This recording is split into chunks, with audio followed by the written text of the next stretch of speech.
All set. David, are you going to redo the vote? I don't think that's necessary. It's fine. Okay. So I've already moved the DEIJ half of approval of the December 5th minutes. Do I have a second? Second. Okay, you take over, Val, you're the chair. Yeah, I know, but I'm trying to actually get service. I'm wandering around. Okay. Andy, your vote. Yes. Mariah? Okay, I wasn't there, so I'm gonna abstain. Okay, the chair votes aye.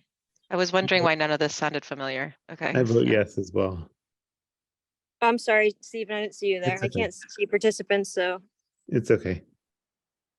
shout on in. All right. Somebody's gonna have to tell me if Betsy's sharing the screen. So I'll this do that is right now. Ready? I'll pull that up. yes. So this, for people on DEIJ only, this is probably a while since you've seen it. Stephen has seen this more recently at policy. This is the staff section, and I'll tell you why it's the staff section only in a little bit, but it's the updated staff section. There are some minor tweaks made at policy. And David, if you want to talk about the tweaks that were made at policy, that's fine. It was really wordsmithing. And then the new last paragraph that I tweaked a little bit myself has some actual date deadlines for reporting, as opposed to a sort of generic once a year. There was one change made at policy that was more than wordsmithing. It was the deletion of an entire bullet point. So people should at least be aware of that. So in the community building, there had Do we have a red line version of this? Sorry. Well, I have a red line version of it, but I'm not sure one has been distributed. Okay. So there had been a second, like between the two existing bullet points, there had been one that said confront and challenge bias, racist, and xenophobic behavior at the moment it occurs, especially in group settings. And that was found problematic in policy, and so we took it out. What was problematic about it? I think, David, maybe you remember this better than I do. I think it seemed kind of vague and very hard to implement. Right. Also that the in the moment part. So depending on what exactly happens, to address it in the moment might not actually be the most appropriate, sensitive way, depending on the context. So it was very difficult to find a one size fits all method to address that bullet point. So at policy, we figured we might as well remove it. Also, it sounded possibly a little bit hostile in tone. Did it sound hostile, or was it talking about things that make people feel uncomfortable? No, I just think the idea that someone would be confronted on the spot in the moment, that might not be the appropriate manner in which to do it. So it's not about having uncomfortable conversations. I think that can be very valuable, but having the pressure of doing it right then and there without being able to set up the right guardrails and make sure that all the right stakeholders are present, et cetera, seem problematic.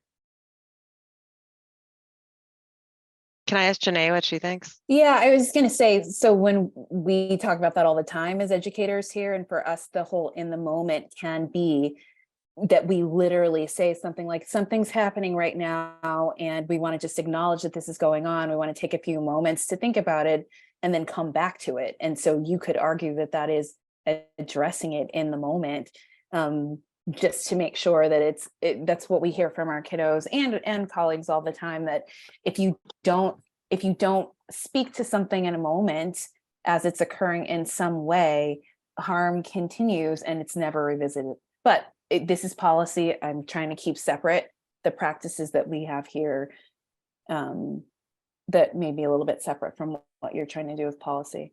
But you do seem to be saying, Janae, that the bullet point as it was before actually does describe the current practice in PSP, at least, or what you're encouraging. It's a current practice. It's something that we're moving toward. I appreciate that the way that it can make people feel. And so we're doing a lot more of the sort of calling in versus calling out. And in calling in, that does involve not letting a moment pass if you can acknowledge it in some way. And so there are strategies for that. That doesn't mean that everybody does it. It doesn't mean that it, works like a charm every time, but that is something that we're working toward.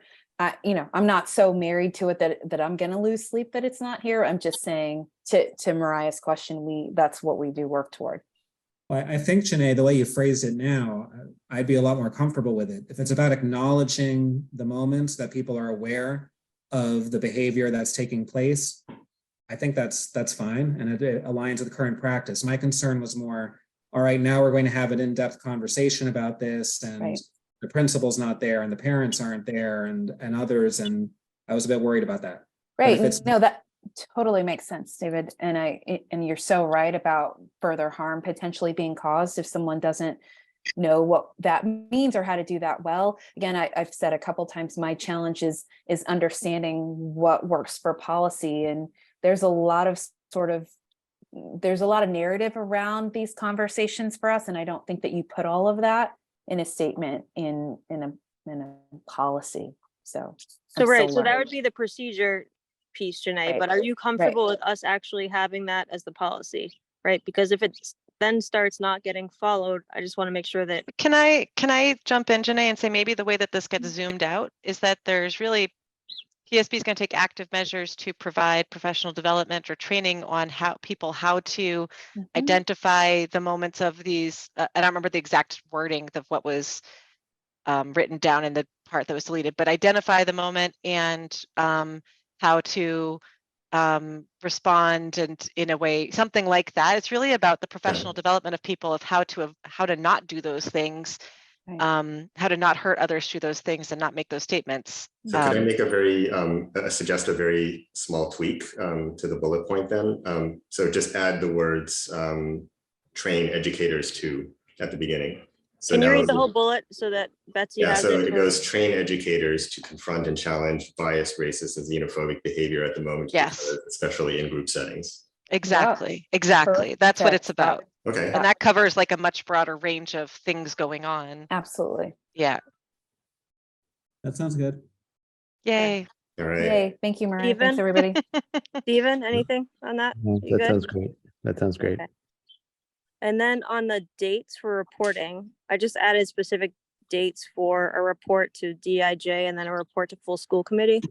What do people think about those? It had been fairly vague, like we'll get a report, but sort of as we'll discuss in new business, we have lots of things that in theory are supposed to be reported to us, but that we are not tracking or aren't getting reported to us. So my question is on this, are we using freeze date data? If so, is it October 1st data? Does October 31st pile up with the DESI reporting of data? Like, I guess I'm just wondering about the October 31st date. Not that we shouldn't set a date, but just that, Okay, like, Janae, you know, what would work best for your department, Janae? I like no later than October 31. The goal would be to aim around the October 1, but honestly, sometimes DESI is, I mean, they do their best, but I actually like no later than October 31 because it gives us a little bit of flexibility there. but what data are you reporting on? Are you reporting on October 1 freeze data? Are you reporting on the previous fiscal year? Like, is it point in time? What is the data? Which PSB workforce are we talking about? So I was thinking as of October 15th personally, because, right, so that's that what, only gives, so Janae, would you be able to turn that around in 2 weeks? Yeah, I think we could, yes. Okay. so we'll add the freeze date into that. I suggest that this not be D under retention, but 3 as a separate the main heading, because this has to do with recruitment and retention. I'll be right back. I just have to step away for 1 second. Isn't the heading reporting? The heading right now says D outcome measurement, but that D rests under 2 retention. So I think it should be like moved out of retention and be like a separate item That's number. fine. It can be 3 outcome measurement, Andy. Yeah, That's right.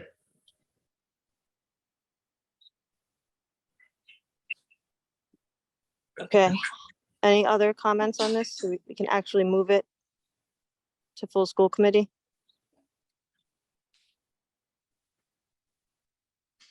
Okay, so I'm moving that we present this to full school committee at the next meeting. Is there a second? I second. As amended today. Yeah. Stephen seconds. Stephen, your vote? Yeah. Andy? Yes. Mariah's not back. I vote yes. I'm back. Oh, you're I'm back. Yeah, I am. I just like I missed part of the conversation. I just came back to hear you say, okay, we're taking a vote. Sorry. So we Like, changed oh. outcome measurement just got changed to a number 3 instead of a letter under the letter. Okay, can you just I think scroll that was up the only thing again? you missed. Okay, can you go up again to B? I didn't put in the language yet, but I have it in the recording, so it's language Yeah. about train educators to confront and challenge all of that. Yep. And then Is outcome. there a reason that anti-bias training only happens in C? Or do we count that anti-bias training would be part of what would happen under that new bullet that we talked about under training to address? I see it as happening under the new bullet, but if you'd like it called out differently, we can. I don't mind. I just want to make sure that we think it's getting pulled into regular things that we do for everybody, not just supervisors. And so, yeah. And if it's for everybody, is it a special anti-bias training for supervisors? What's the difference between the one that supervisors get and everyone else gets? I would say that supervisors have different meetings, honestly, and sometimes more. So there's can be a little bit more in depth, quite honestly. Okay. So is it like supervisor specific anti-bias training? Or is it what is? Yeah, it's for working with leaders and things that come up within departments. So curriculum coordinators get certain pieces, and so yeah, Unit B and non-aligned do a different sort of dive in some of this. Okay, I guess my question is can we write is it supervisor specific as opposed to the one that everyone gets? Because right now it sounds to me the way it reads is that we're very specific that supervisor gets it, but we're a little bit vague that anybody else gets it. Like it could be under that third bullet, that middle bullet that says Betsy to add bullet, but it's not outlined, and here and under C it is outlined.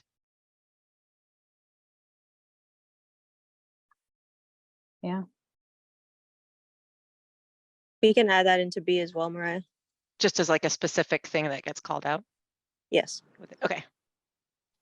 Thank you. Okay, then I vote yes. With that amendment, we'll vote again. Okay. Mariah? Sorry. Yes. What is being added to the bullet? Yeah, what's that?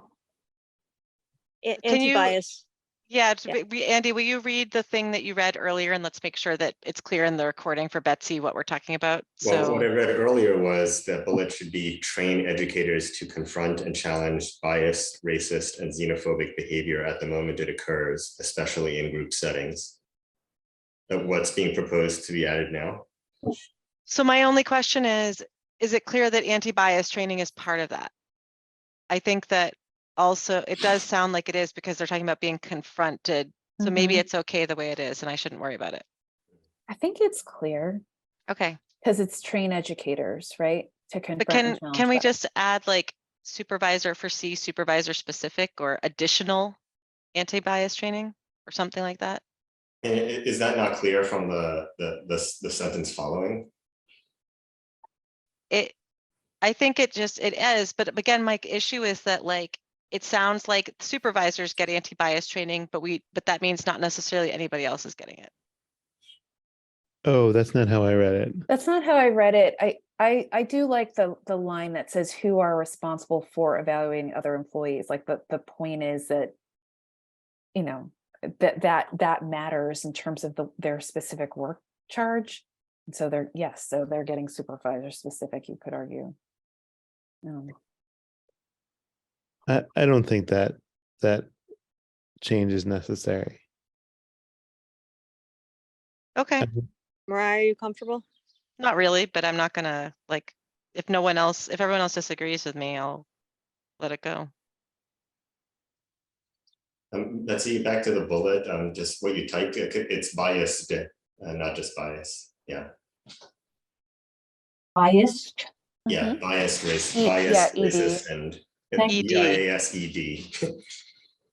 Anyway, it's in the previous version of this Thank you. document, so you can pull it from there. Okay. Yeah. Yeah, it's okay. So I'll vote yes in this one as it is. Okay. David, do you want policy to vote? Yes. So you're moving it, Val, I'll second. This is Valerie, your vote now, right? My vote's yes. Stephen, your vote? It stays yes. I vote yes.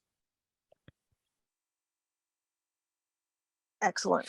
So Janae and I were just going to talk a little bit about what conversations we had about the student section and why there at the moment isn't a student section. We really racked our brains based on the feedback and the discussion we had at the December meeting on how we might pull something together for students. And there just doesn't seem to be an analog that works for students, right? There's sort of clear lines for recruitment and retention and measurement of that. But when we discussed a few times how to potentially bring that to the student side, we came back to either things that were already existing in policy that maybe could be tweaked, or things that were really procedure or couldn't be mandated, like affinity groups and things like that, because of budget issues and staffing issues for those programs. So Janae, do you want to add to that before we open it up for sort of discussion? No, I think that's exactly right. It's back to the conversation around procedural pieces and things that we can't ensure much as we would like. So the way you said that is just right. Okay. Stephen, I know you had made a point of wanting to make sure that iconography is in there, and I think that we can look at our anti-discrimination policy, perhaps at the next policy meeting, if David's okay with that, just to make sure that if that needs to be amended, we amend it and update it. Yeah, I thought that it sounded like there was what sounded like an emerging consensus that either we need to review or at the very least better communicate the process after an incident. It seems like whenever this topic comes up, there's a fear that we're overstepping our purview by going into building level disciplinary measures, when I think it's just laying out a clear process, because it seems like parents feel like they're in a fog about what happens after this. Yes. So I don't want to leave this topic, Stephen, but that in Yeah, some ways ties to mean some to new draw it out. business. No, Yeah. no, that actually ties to some new business conversation. But I wanted to make Can I sure make that one everybody knows. comment about that too? I was Yes. just looking back at Linus's entry findings in preparation for something else. And I just want to pull one note that came up that he presented back then. Sorry, I'm just trying to find this. Because as I was reading it this week. Okay, so the bullet was student and adult dissatisfaction around belonging culture, proactive work in response to bias incidents, which to me ties into this exactly, and it feels like, you know, it's something that is it's not just something we're identifying, but it's also something that is clearly an ongoing challenge. I mean, it was in those findings too. So this is something. Yeah, so totally agree. And it's part of, I think, conversation that we started at the workshop. Yeah. And Andy had for new business for today. So I don't want to steal Andy's thunder. Do you want to talk about your new business that ties to old business? Sorry, I'm not sure what exactly you're talking about. But you My wanted new reporting. business? You wanted regular reports, according to you anyway. You wanted regular reports on hate incidents, right? Either quarterly or something like that from Or the yeah, district. not necessarily quarter. Yeah, I mean, this is part of a broader discussion, probably, of like things that should be reported on that we're currently not getting reports on, which include well, we can talk about them if you want to wait for new business, that's fine. Well, Can I just make- wanted- since this one is up, I wanted you to talk about yours, right? Like, I guess I have stuff on disproportionality and MCAS that I want to talk about, but Okay, yeah, I mean, for the hate incidents, it's just that, I mean, I kind of understand the administration, the fine line that the administration has to walk. You know, you do want to call out these incidents when they occur, but you also don't want to sort of unduly elevate them and sort of give the folks who do these things the attention that they're seeking. But you know, something that seems like we could do and we ought to be doing is just keeping a tally of, you know, what incidents are happening, how frequently, and you know, what type of things, and then report regularly on numbers so that we at least know what's going on and what the trends are. My question is how best to achieve that, like whether to write it into a policy or just to have school committee kind of press on it all the time, or, you know, it'll get lost if we don't write it down. I think it should be written into policy, and we've done that in some other areas where usually in our policies, it'll be by the end of the school year. So the last school committee meeting in June or the penultimate school committee meeting, that we receive some kind of report in various categories. So disciplinary measures that were taken, why they were taken in terms of broad categories, not specific anecdotes, obviously. So we already have that embedded in some of our policies, but not in all of them. And so I think we might want to go for consistency there. Maybe have different dates so that staff is not burdened with everything all at once in June. And perhaps depending on the topic, there might be different dates that make the most sense. okay. So To me, I mean, that I'll feels just- like something, Go can I just respond to that, Val? Yeah, Like yeah. we're talking about strategic planning and we're talking about metrics to set up. And like, I don't have any problem with it going into policy, but to me, this also seems like something that should be in the strategic plan where there's some sort of ongoing reporting or dashboard around it or something. I guess I think it should show up in the strategic plan too, even if you put it in policy. That's what I'm saying. Yeah, I agree that I think it should be in both, Mariah, because Yeah. the strategic plan lives for 3 or 5 years, and you know, I want this to sort of live beyond that personally. Sure. So how do people feel about requesting that it be done in both and draft something up? Well, what's the strategic so- element? What's strategic here? Strategic about we want to have a school system. If our goal is thinking about we want to have a school system which is free of. Well, what's the system? Is this just a data dashboard, or are you looking for something specific relating to equity specific incidents? Or I mean, I'm not sure what the strategic So, element is to okay, let this me finish the request. sentence and then maybe I can get there. So Okay. if we want to have this sort of vision of, and I'm not on the strategic planning committee directly, right? But I'm assuming there'll be something around diversity, equity, inclusion, and belonging. So if we have some sort of goal around this, and then how do we know if we are actually having, you know, there should be multiple measures on how we know we are achieving education and feelings of belonging. And if we see that there is reduction in the number, we can have, you know, number of hate incidents as a metric. One of the metrics that we think of are sort of key indicators of whether or not we're changing sentiment. It wouldn't be the measure, it would be a measure. That's how I'm thinking about it. That feels, I'm not sure. I mean, those incidents are so. So the theory then would be that they wouldn't occur if there were stronger cultural norms at the buildings. So students would feel less comfortable perpetrating hateful incidents, right? That there Yeah, is a yeah. culture around not doing this, and there is a education that helps people understand the level of Yeah. hurt that they're causing and the incorrect, the misinformation that perhaps that might have brought them to think that those were appropriate. Right. I guess I feel like that feels like a long shot to me to have that as an indicator of a short or even medium term change to norms around like prejudicial feeling. Well, let me take a step back then and say that like this is policy and we don't have to talk about it going into the strategic plan right now. So I agree that it could Okay. be a policy. Okay.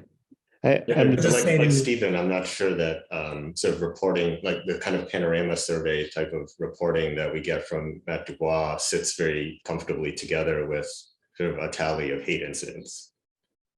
We're not talking about that right now. You just said you wanted to have a policy. We're in policy, right? So don't worry about the No. strategic plan bit for now.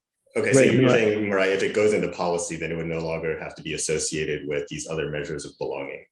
I'm saying we don't need to have that conversation right now in this meeting.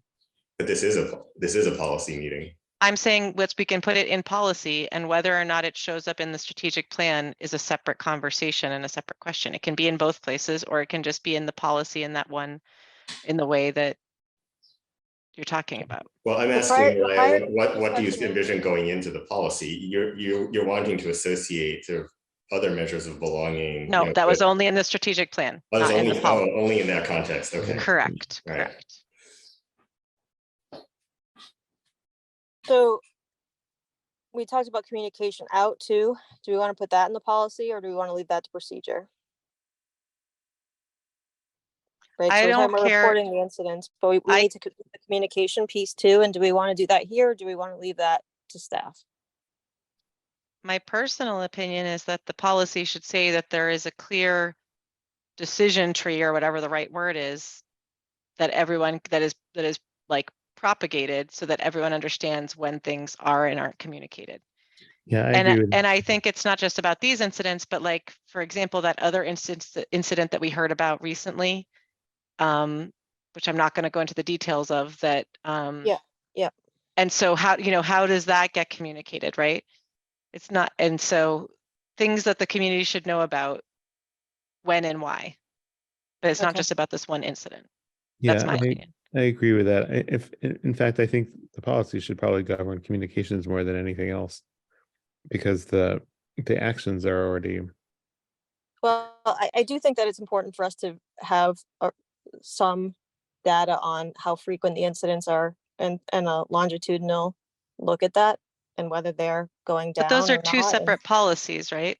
Agreed, One is a agreed. policy on tracking of these incidents or whatever you want to call it, and one is a policy on communicating, which is about if there's a fire at school or a false fire alarm or a, Yeah. whatever happens at school, how do parents find out about it, why and when? Would Yeah, that I be mean, a it's- policy just instructing staff to develop procedures around this, or do you think that we would actually spell out the decision tree as you put it? I think we need to have some framework for them to work with, right? Like, we're not getting a communication strategy that we are comfortable with. I mean, that was pretty clear at the workshop, so I do think we need to put some policy level language in there, right? And then we can have staff work on the procedures and, report back on what that is, but I do think we need to put some structure to it. It's not happening in a way that makes anybody on school committee comfortable based on our last conversation. So I do think we need to write something up. Yeah, I agree with that, Val. It's not happening with any consistency either. So the school committee is left kind of unclear on how to back administration and how they're communicating out after these incidents. Or maybe it is consistent, but we don't know what the rules are. That's it. Right? Like it's something for sure. We should, in any case, be able to respond in a consistent way to the community when they ask us for responses. Totally.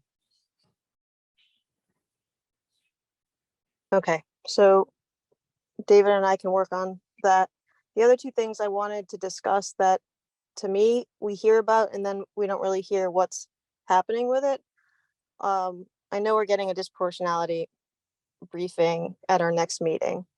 But I sort of find those two sort of too far apart and not enough detail on how we're actually doing in terms of tier one interventions and sort of other pieces of that.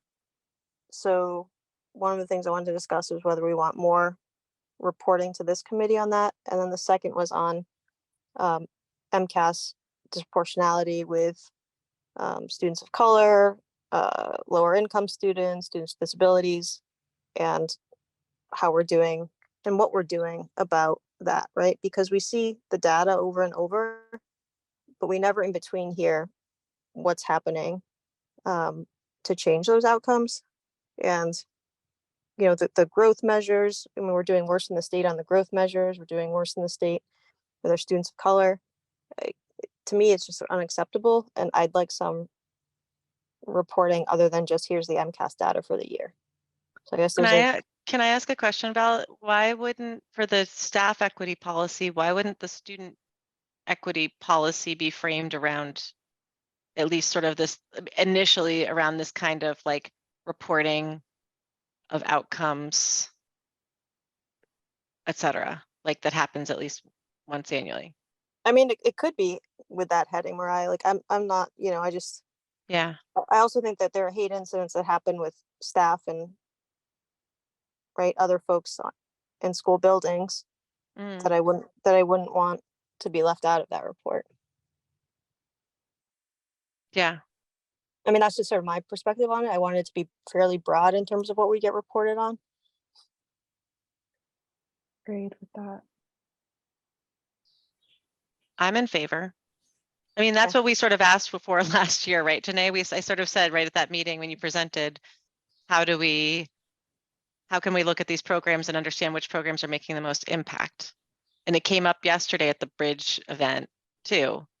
You know, this question of where do we invest resources and why for underrepresented and under-resourced students. And we don't have the data, and we need the data desperately to be able to make better decisions. So there was some really helpful data that was presented by Matt and Grace maybe at the second strategic planning meeting. Yep. That's just the start, right? Just the start. Right. I mean, and that's again, like the surface level data of where we are and still not like what measures we're taking to change Right. that in any way. Right. So Exactly. yeah, so the data presentation, but then a conversation about where we were 6 months prior and what happened in that 6 months and how does that reflect in the data.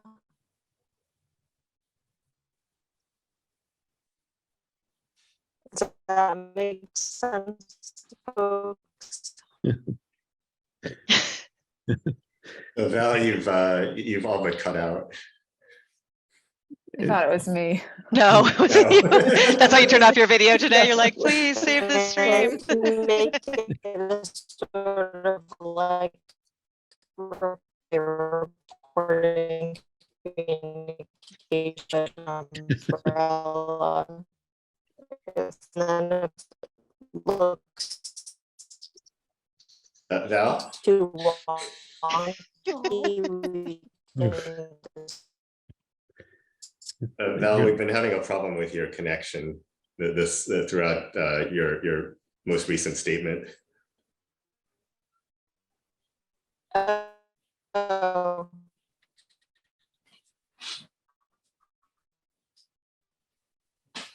Betsy, is there a phone number Val can call into instead of using the Zoom? Like, do you have the phone number? Oh, Yeah. You dropped it. yeah. I'll get that to her right now. Okay, thanks. Do you ever sell the text to her? Hmm. Okay.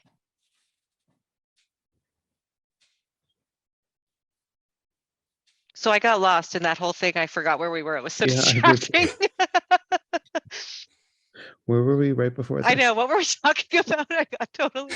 I know we were talking about the idea of what goes into this this policy, but I got lost after. I mean, it was about, regular reporting on what measures are being taken to try to address disproportionality in special ed. Right. Right. And I think what Val said in that first bit before it got terrible was something about having reporting of every 6 months of what's been done in the meantime to change not just to move the needle. surface level data of how things have changed. Yeah. Yeah, And I think exactly. also identifying what the metrics will be for evaluation, rather than, to your point, Mariah, having it just be MCAS. Yeah. Or I think Val said that. Well, she said that, but also, you know, like, I mean, and to me, again, this ties to the strategic planning. What are the, but yes, what are the metrics that we find meaningful? You know, whether it's like the data that steps to success presented on number of students failing at least one class, or, you know, if it's number of days absent or whatever we decide. Yeah. Val, are Janae, you back? Janae, do you happen to have some ideas as what good metrics would be beyond MCAS data and GPA, beyond sort of those obvious ones? Are there others that you think provide insight?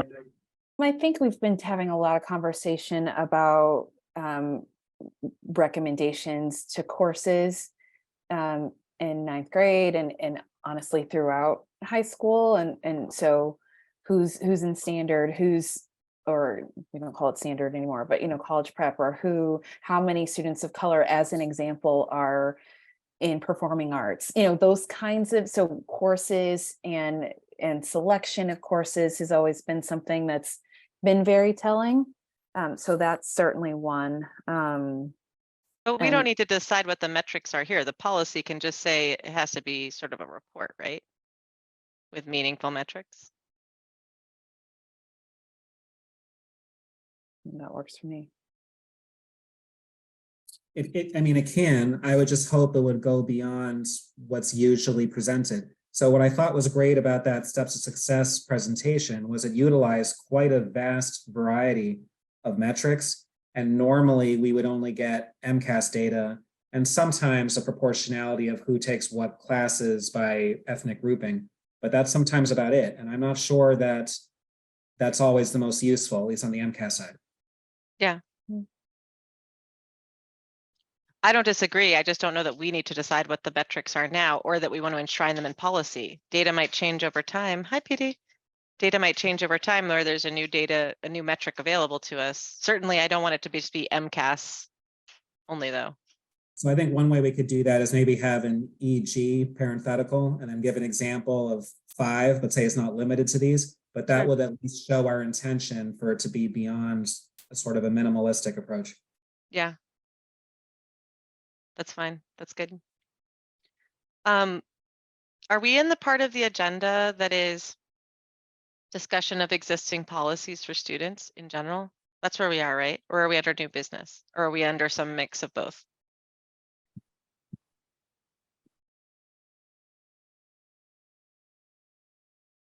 I'm asking you, David. He's talking to Val, my guess is, to try and loop her in. Can I bring up the thing that I want to bring up? Sure. Is that okay? Okay. I want to bring up the financial assistance policy, which is something that I have wanted us to take on, and we sort of parked it because it was tied up with the finance policy, but I'm getting tired of waiting on the finance policy Can you hear too. me?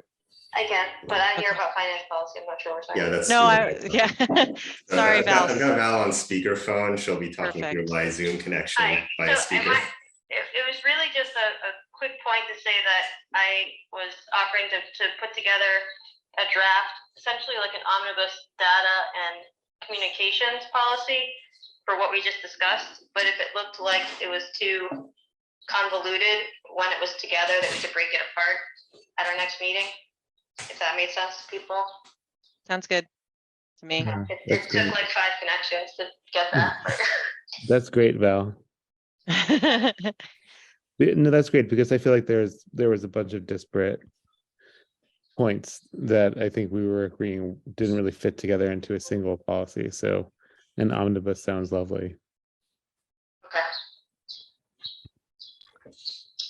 Val, I was saying just now that under the agenda item of other discussion of existing policies for students, that I'm very interested in updating the financial assistance policy, and it had been held for quite some time because of the entire finance policy update, that I was going to try and do it all at the same time, but I am really just getting tired of waiting, and they don't have to be done at the same time. And so I'd like to just move up the financial assistance policy and get that. And I'm happy to work on a draft of that with anyone who'd like to work on that offline. What is the current financial assistance policy, Mariah? I'll have to find it. But basically, it's, what are your I'll issues give, that well, I'll give one example of, it says, for example, like some things are eligible for financial assistance, whereas other things aren't eligible for financial assistance. I think one of them might be like out-of-state trips aren't eligible for financial assistance or something like that. So it's like, why would we make the distinction? Like why, like things like that I think are worth talking about. Is the decision around some of those things what we want it to actually say?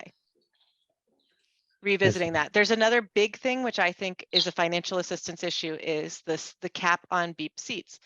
And I have said multiple times, but we've never actually voted, that I want the BEEP acceptance policy to be enrolling every student who is financially qualified to receive a scholarship before we open up a lottery for the remaining seats, because students who don't get into a BEEP financial seat aren't going to be able to go to another preschool at full pay elsewhere. And so I think it's our responsibility to, and the right thing, to put those students first. That has not been a clear directive from school committee to BEEP, and I think it needs to be, and it belongs in the financial assistance policy. So that's another big area I think it could cover. So David, do you want that policy? Do you want to do a joint meeting? How do you want to handle that? Mariah, would you like that to be a part of a joint finance policy meeting, upcoming agenda? It could be, but I'd rather have it be, well, let me see who here, we could do, I think if we add like one more person, who here is, Stephen and I are both on finance. Andy, you're on No. finance, right? no, I'm not Yeah, on yeah. finance Oh, anymore. you're not on finance. Okay, so it's, okay. So I guess we need to add Suzanne or Nancy, and then it could be a DEIJ finance policy subcommittee meeting. Which I think is everybody. I know it's actually not. It's only like 1, 2, 3, 4. It's only 6 of, no, because I forgot about you. You're on the, I forgot, it was only counting squares. So 1, 2, 3, 4. Helen's not on any of the 3, I think. Yeah, so that would be 7 of the 9 of us, right? So it's just Helen who wouldn't be. 7 of but, the 8. Yeah. Yeah, 7 of the 8. But Helen would probably be there anyway because she comes to these mostly. So, or it doesn't have to be posted as finance, but it seems to me like it should be a finance. To me, it covers all 3, and I think it should be at all 3. Okay. Yeah.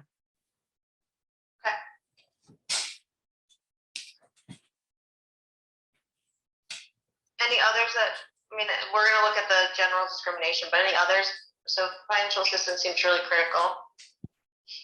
Do we have any policies in place, and I'm just ignorant of this, of transgender students and specifically protecting transgender student rights?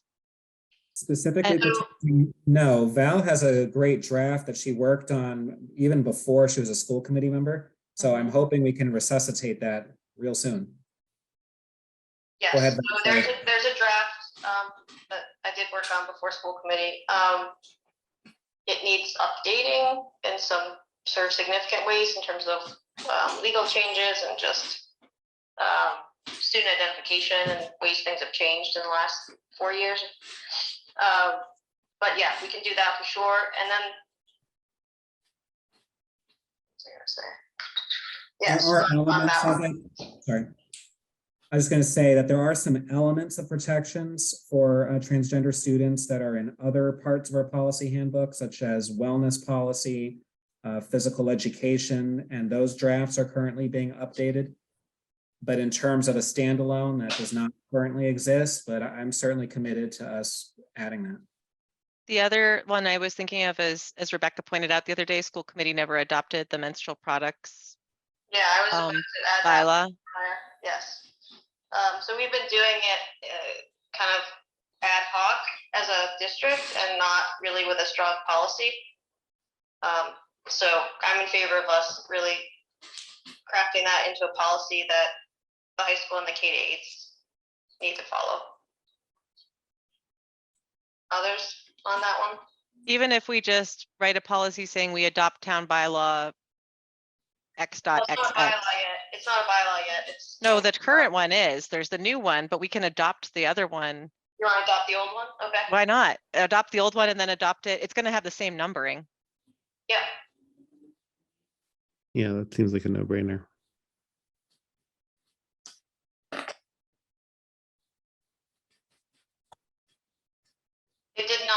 I looked this morning. It came very close last year to passing as a statewide mandate, and it died going back and forth between the House and Senate when their session ended in January of this year. So I Yeah, anticipate there's going to be state law soon as well. Okay. That the bill that's moving at the state level covers all kinds of places where we sort of require people to be. So schools, prisons and jails, and other congregate settings. The other thing, which I think isn't necessarily a policy, but David, you remember at finance that we said we would develop something about equitable provision of support for after-school programs, extended day programs. Yes. And I don't know if that needs to be a policy or if we can ask for staff to draft a practice, but I kind of feel like it should be a policy that we say whatever we want to have happen in that, and then how it gets deployed adheres to the policy. So, you know, whatever that is, if it's that we're providing, that in order to provide sort of full whatever, I don't know, this is something that should be with Lisa, I guess, too, really, and between OTL. But how we make sure that students and their caregivers have equitable access to the entire day instead of getting locked out of after-school programs because they're not able to participate in them due to staffing issues. Janae, you look puzzled. You don't know what I'm talking about, right? So, Oh, yeah, no. okay, so this is when, say there's a student who's on an IEP or is a preschooler, or there's different kinds of after-school care happening from the extended days. And some of the extended days get paraprofessional support from PSB to accommodate those students' participation in extended day, and some of them don't. And who does and why not is not clear, but it means that some students then don't get to participate in extended day, or we have parents who have to, if their students participating in the play, it means that they have to be there, or their student can't participate in the play. Right. Those sorts of things where it really is about equitable access and what that means after school. Mm-hmm.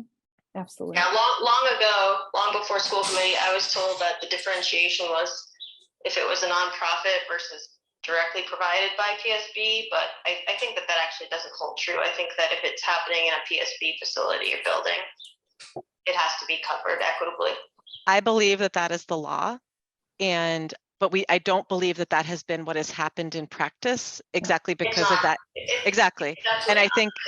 And so I think though that we should be all talking about what this means if we adhere to this equitably for every child and every caregiver situation.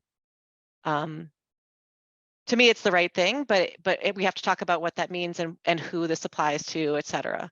Like, is it kids who have a shared para? Is it kids who have a one-on-one para? Is it kids who, whatever? I don't know what the situations are, and that's a discussion with student services, I think. But it also doesn't seem right that some of the extended days are paying for because they want to do the right thing, then they're paying for their own basically para equivalents, and other ones aren't. So anyway, David, is that something that we can set up? Maybe it's just a policy meeting with student services? Okay. Is that something that I should like write to Lisa about? What's the way to start that? Or are you going to start that? Have her included, hopefully have her be available for that meeting and beforehand. But yeah, but how do we preface it beforehand? Because I don't want to go into that cold. Well, I think the explanation that we just went over about trying to ensure equitable outcomes for students who for various reasons would otherwise not have access to the full day worth of programming. This is also an issue, not even just in the after school context, but with some of our students who get pulled out during the day and are missing elective opportunities, for instance. That's something that we talk about trying to address at the high school level, at least, where it might be easier to resolve than at the K-8s. But I think all of that could fall neatly into a policy. See, I see the scheduling thing is so different from life of the school. But maybe that's me. Maybe you're right. Are you referring specifically to after-school activities, not I necessarily? am referring to after-school activities, exactly. That anything that essentially takes place in a school building after school, that those kids shouldn't be limited from participating in it if they have this, they should be able to access the supports they need during the day after school if they require specific sort of, and I'm not going to get the words right, so I don't want to like, but like the social supports or whatever it is to successfully participate in those after school programs. I follow what you're saying. I imagine there could be some staffing and budgetary challenges there, but it's certainly a very important value. And it's actually something that we inched toward in one specific area. A couple of years ago, the policy subcommittee and then eventually the school committee, of course, adopted the yearbook policy, which essentially says that. So yearbook activities don't necessarily fall within the school day itself, but those supports must be made available to students who need them. I want to say, though, it's not just a value. I'm like 99% sure it's the law that we haven't been adhering to. So if it requires the school committee to basically issue a policy saying you need to adhere to the law, then we should do that. And I think there are financial implications and staffing implications, because if there weren't, people would do it. Sorry, Mariah, this, Yeah, you're talking about accessibility of after school programming. correct. Okay, so this seems to me to be a bigger topic and not just having to do with socio-emotional supports that. Oh, I didn't say social emotional. I like social supports, like basically to be able to interact in a group successfully. Yeah, so I'm saying that I think accessibility of after school programming should be a broader policy topic than social supports. The topic of equity in after school programming, I think, encompasses more categories than social supports that I think we started talking about when Lauren Bernard made that public statement, Mariah, that you weren't there for, but nevertheless triggered that conversation that I think you started to lead on, that you referenced last at the last school committee meeting. I think there was a finance committee meeting that I wasn't there for that you said made progress in something that Yeah. I'm really eager to hear. In any case, I think the topic of accessibility of after school programming in an equitable way is something that seems to be gaining momentum. So Yeah. I think I'm interested in having this conversation and not restricting it to the category of social supports. I think hear what you're accessibility- saying, that okay. there's more to cover here, but I also don't want to make it, I don't think that we should stop addressing one bit so that we can address everything. That's I feel fine. like, That's yeah, fine. I want to get I would this just bit be nailed interested in- down. That's fine, but if we're gonna have a policy topic, a policy conversation about this, I'd love to have other categories of accessibility in this conversation. Yeah. Okay, great. And I know Helen's interested in that too. For example, like, you know, things about like, how do we ensure that scholarships are being offered at every extended day, and or that vouchers and so forth? How do we ensure those sorts of systems are in place as well? Like I would say- financial I would just even accessibility further and to say, like, equitable. how do we make sure that buildings are accessible to after school providers? Like, how do we give instructions to facilities Yes. to prioritize the availability of building space to after school providers? I think that all belongs. That is a topic that did come up at finance, and that's directly related to the lease conversation. Interesting. Okay, so Yeah. maybe that's not covered by policy. Maybe that's Well, covered. I don't see why it couldn't be covered by policy, but I'm hoping we don't need to go there. I'm hoping we can bake it into the lease Okay. for next year. Okay. But on the other hand, if there's a policy that says, hey, by the way, you need to do these things, then the lease by definition will have to follow the policy. I guess my point is that an equitable orientation on after school provisioning is that PSB would take a position that it is something that we should be taking a position on, and in so doing, we would take a more holistic position. We would say we do want to make sure that space is being made available. We do want to make sure that it's being made available to students on an equitable basis. We do want to make sure that, etc. Yeah. That's all I'm saying. Sorry to be so rambly right now. So we do need to start by getting clear on what laws exist in this area, right? Nah. Well, it's pretty clear what the rulings are. It's about participating in the life of the, what is it, the life of the school? Is Val still here? You're still here, right? Yes, listening, Val? life Yeah, of the school. life of the school.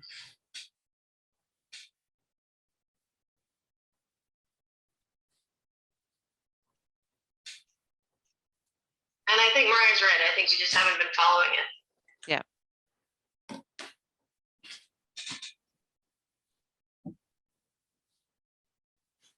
Okay, so we have a lot of work to do from this meeting. Other new business? I think we just set an agenda for a year. Can we get a recap of, I said I would do the financial assistance policy and reach out to Lisa to preface this conversation. Did I, what else did I agree to do? Well, who's getting going on what we've just been discussing, the equitable access to after-school activities? I'll work on that one. And No, then, equitable access is the conversation with Lisa. To Right. preface it with Lisa, because I think that might be something that we need to hear from staff on before we start drafting. I don't want that to be a surprise, I guess. Yeah, financial assistance, Mariah, I think was the other one. Yes. and then Val, the transgender policy standalone, if we can update that. There was menstrual products. Menstrual products, just that one's a simple, we adopt the bylaw. Yeah. And then Val, you were going to draft the omnibus thing on communication and reporting. Yes. To cover things like disproportionality and the MCAS scores disparity. Yes. So yes, an agenda for a year. And any other new business? So we should Okay. docket the staff equity policy for as soon as possible and full school committee, and would it be a first reading or a second reading at this point, or a third reading? Because At it's least School committee. second, right? It would be second reading. We had this on. Second. so Second reading. we could just pass it at the next meeting. Yes. I would love that.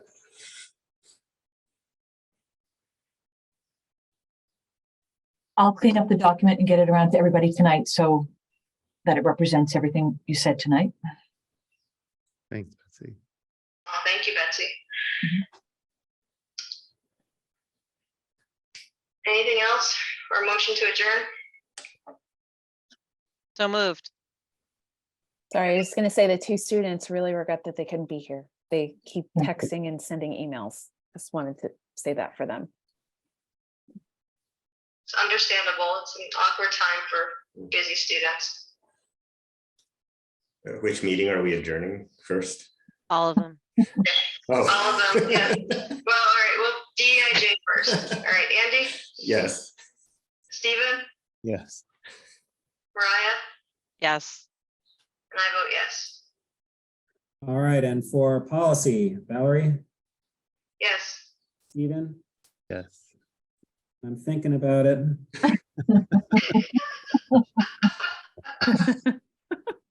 All right, so we're adjourned. David, what was that weird thing you said the other night? Sweet dreams. Sweet dreams.